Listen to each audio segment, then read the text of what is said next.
सानाम को जोहार तेहें दो हितल पुथी खन आर मिटंग जोखेज बोन नेला ओना रेना nyutum दो हुयुग कना पिलचू हपन को चाचो केटेज एन जोखेज नवा दो हितल रेना बारांग हटिंग कना नवा हितल पुथी दो ऑल गुरु गमके पंडित रघुनाथ मुर्मू ऑल सदर का जहाँ दो सानताड़ी एजुकेशन सिलेबस रे मेना का ओनाते नोडे दो पठुआ को गोड़ा को दिशा कते गिन लेया बोकना नवा रे एथोब रे ओला कना लासाण हेन के धर्म लासाण हेन गे आमा माया महाना धर्म लासाण हेन गे नुआ दो नोडे जहाँ गे खोद मेना जो तो खोद रे गे दोहड़ा तरा मेनते ना चितान रे ओल कना पुइलु खोद रे ओल कना एयाय कोड़ा एयाय कुड़ी पिलचू तिकिन रिन आमा थुमते रस्क गे को चाचो केटेज एन नुआ खोद रेना मेनेत तो हुयुग कना पिलचू तिकिन रिन गिद्रा को एयाय कोड़ा और एयाय कुड़ी को हुए कान ताहेनो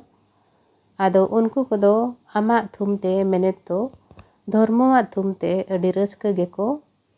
चाचो केटेज आकना मनमी रेमा आमा आरहो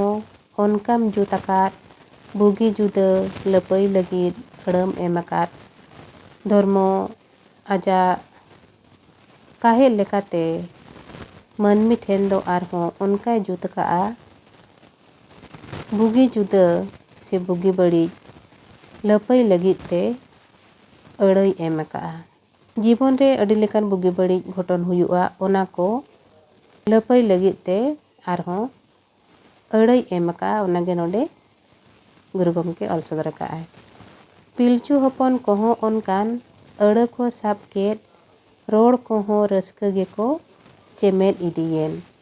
ओनकाना अड़ कोगे पिलचू हपन कोहो को साब किया आर अड़ी नापाय तेगे अड़ी रस्कते रोड को चेद इदियेना पिलचू तिकिन दिनम सेता आमकिन गोड़ाम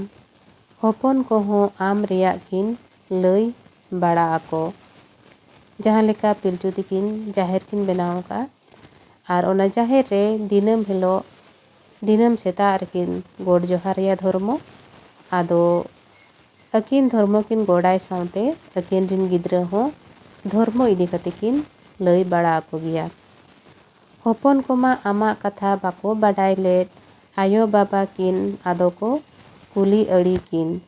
हपन को दो धर्मो इदी कते दो बाको बाडाय कता हेनो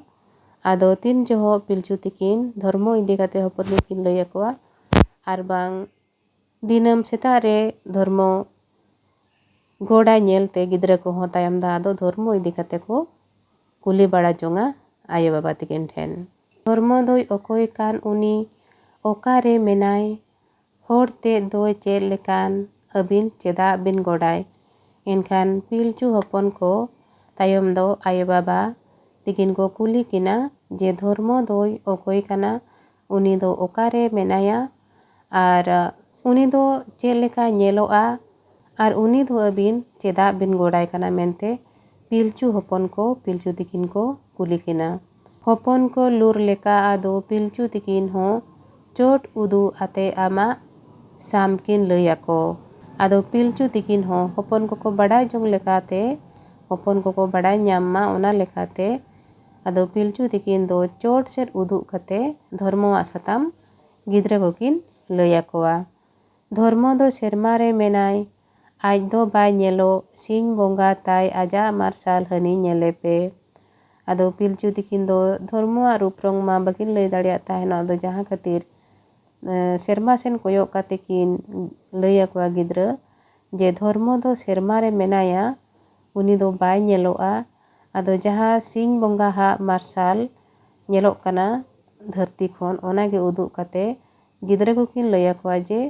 हने तारा सिंह बोंगा ताय आजा मार्शाल दो हनी तारा नेले पे उनी दो उना ए दाड़े गोटाय मार्शालेट ओत सेरमा वांग सानाम गोटाय गोबोलेट आदो गिद्रा को नुआ हकिन लई तरा अकोआ जे उनी दो धर्मो दो उना ए दाड़ियाना उनी दो गोटाय मार्शालेआ ओत सेरमांग वांग सानाम गोटा वांग उनी दोय गोबोल आकाआ मेने तो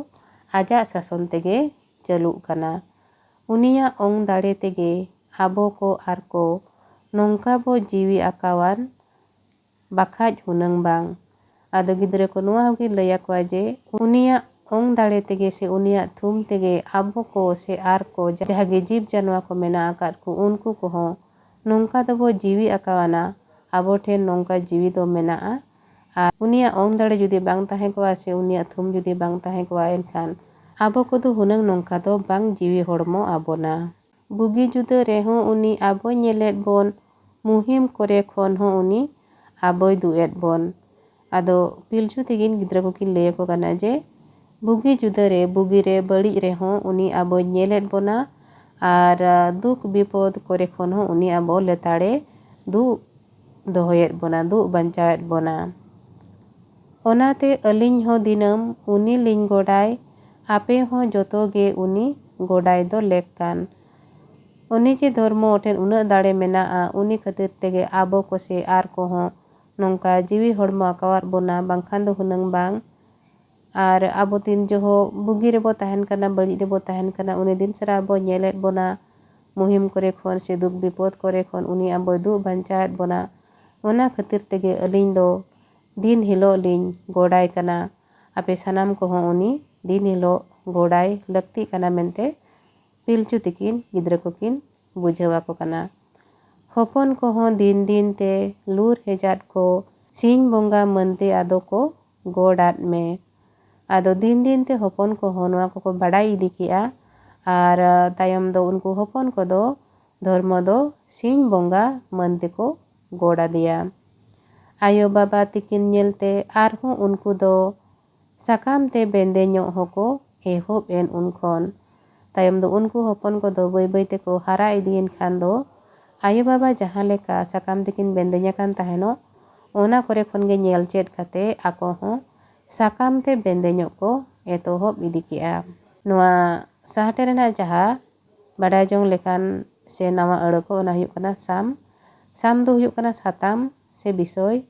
parsal huyuk kana photel tet lur do huyuk kana badai jong dare man te huyuk kana set te no nongka noa jokhej tahe kana jaha do hital rena barang hading Pilchu hopon ko chacho ketejen jokhej noa redo no nongka ol akana gidra ko bai bai te ko hara idiya kana ar tayam do unku धर्म इदी kate badai sana akat ko jahan khatir Pilchu aya baba tikin do धर्म इदी kate kin lay ako kana धर्म do tina e dariana ar uni do unia dare tege se unia ong dare tege abo ko ar sanam ko nongka jiwi akawat bona mente gidra kin lay ako kana ona saute uni ge abo bugi re badi re nyelet bo saute duk muhim kore khon ho uni ge abo doy duget bona ona khatir tege alin do uni dinam ling god joharai kana ar ape ko sanam ko uni onka ge god joharai pe mente Pilchu aya baba tikin hopon ko kin lay ako kana ar ona leka tege hopon ko ho ona sanamak ko chet idiya ka ar sin bonga rup te uni doko godai kan taheno ar bai bai te tin jok hara idiya kana aya baba jahan leka sakam tekin bende nyok kana ona nyel kate ako ho sakam te bende nyok ko ehop aka'a noa rena khato macha sarang so nongka tahe kana main khan tehen do nina ge arho niya tayom ar mid satam Pilchu hopon ko hara idi kan jokhej noa do ar midang video galoch re bon nyela main khan tehen do ninang ge video pe kusiyak khan do like kat tabo pe ar jahan ko pe nawa giya channel subscribe kat tabo pe ona saute eta pathwa ko hong goro ko nyamma ona lagit te share kat tabo pe ar jahanak judi comment kate lay sana pe ona comment tabo pe man khan tehen do ninang ge sanam ko ge aima sarhaw ar johar